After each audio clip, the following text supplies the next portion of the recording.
دا ذکر د قیامت پر ورځ به ستا سفارش کوي د الله په مخ کې. حدیث کې دا راځي، امام حاکم رحمه الله راوړی او صحیح سند یې دی، الذین یذکرون الله، کوم خلک چې الله یادوي د هغه پاکي بیانوي، من التسبیح والتکبیر والتهلیل، الله اکبر، سبحان الله، الحمد لله، لا اله الا، دا ذکر وي.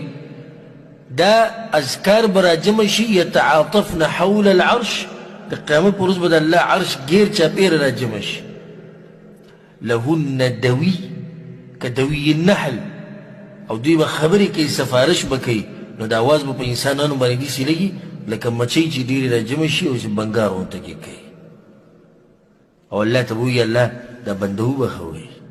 دې کې زما او ستا دپاره فایده، موږ ته دا ذکر څومره هسې بې قدره دی. سبحان الله ویل، الحمد لله ویل، الله اکبر په مخه یې وایه. دا ذکر د قیامت پر ورځ به ستا سفارش کوي د الله په مخ کې.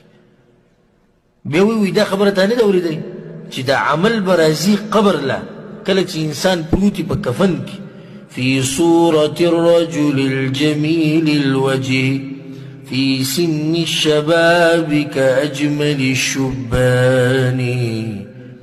دا عمل به راشي په ښایسته شکل کې، ښایسته مخ چې او لکه یو ځوان کس چې جسم